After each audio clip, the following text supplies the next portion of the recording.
کہ قیامت کے دن اگر کسی فلسطینی نے ہمارا گرے پان پکڑا اور اللہ سے کہا کہ میں تیرے اس بندے کو پکارتا رہا، میں مشکل میں تھا مگر تیرا یہ بندہ میری مدد کو نہ آیا، تو سوچے کہ اس وقت ہمارا کیا حال ہوگا۔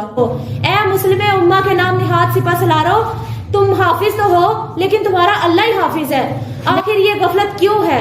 خدارا باز آ جاؤ اپنی اس ہٹ درمی سے، اس بے غیرتی سے، اور دیکھو کہ اللہ نے قرآن پاک میں کیا فرمایا، وَلَا تَرْكَنُوا إِلَى الَّذِينَ ظَلَمُوا، اور ظالموں کی طرف نہ جھکو۔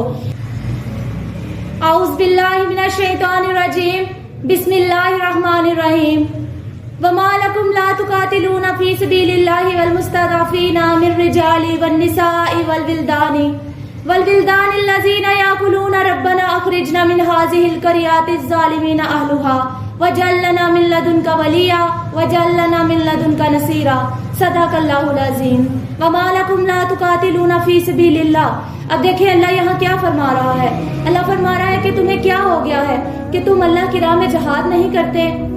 اب مکہ مکرمہ میں جب مسلمانوں کو تنگ کیا جا رہا تھا، انہیں ستایا جا رہا تھا، ان پر ظلم و ستم کیا جا رہا تھا، تو وہ آپ صلی اللہ علیہ وسلم کی خدمت میں حاضر ہوئے اور انہوں نے اجازت طلب کی کہ کفار کے ساتھ ہمیں اجازت دے کہ ہم جہاد کر سکیں، لیکن اس وقت جہاد کا حکم نہ ہوا تھا۔ تو آپ صلی اللہ علیہ وسلم نے انہیں تلقین کی کہ جب تک انسان اطاعت خداوندی میں اپنے نفس کے ساتھ جہاد کرنے کا عادی نہ ہو، اپنی مال اپنا جان کو دینے کا عادی نہ ہو، تب تک اسے اللہ کی راہ میں جہاد کرنا اور جان دینا دشوار گزرتا ہے۔ تو مسلمانوں نے اس بات کو تسلیم کیا اور وہ واپس چلے گئے۔ تو اب دیکھیں اب کیا ہو گیا ہے۔ میں یہ پوچھتی ہوں کہ مسلمانوں تمہیں کیا ہو گیا ہے کہ تم اپنے مسلمان بھائیوں کے ساتھ کھڑا ہونے سے ڈرتے ہو؟ والمستضعفین، ان کمزور لوگوں کے لیے جو مغلوب بنا دیے گئے، من الرجال، مردوں میں سے، والنساء، عورتوں میں سے، والولدان، اور بچوں میں سے۔ اب اس آیت میں خاص کتاب کی طرف ترغیب دلائی جا رہی ہے۔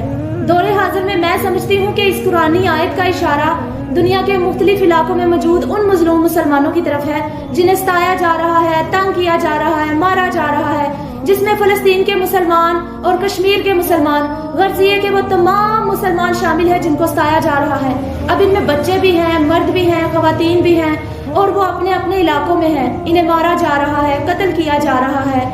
اب خاص طور پر ان مسلمانوں کو چھڑانا، ان کی حفاظت کرنا غیرت ایمانی کا تقاضا ہوگا، اور میں تو یہ سمجھتی ہوں کہ غیرت انسانی کا بھی تقاضا ہوگا۔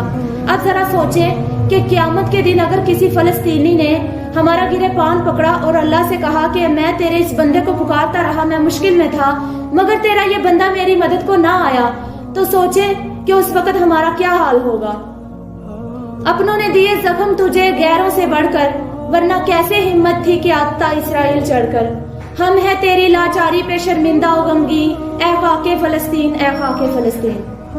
الذین، جو لوگ یاکلون کہہ رہے ہیں، دعائیں کر رہے ہیں، ربنا، اے ہمارے رب، اخرجنا، نکال دے ہمیں، من ہذہ القریات الظالم اہلھا، اس بستی سے کہ جہاں کے رہنے والے ظالم ہیں۔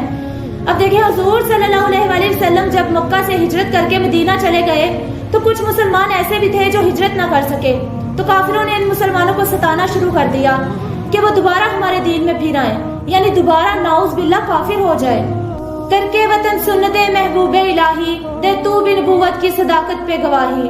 گفتار سیاست میں وطن اور ہی کچھ ہے، ارشاد نبوت میں وطن اور ہی کچھ ہے۔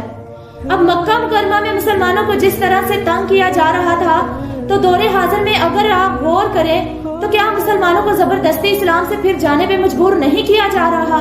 کیا آپ نہیں دیکھتے کہ فلسطین کے مسلمانوں کو بھی اس چیز پہ مجبور کیا جا رہا ہے، ہندوستان کے مسلمانوں کو مجبور کیا جا رہا ہے؟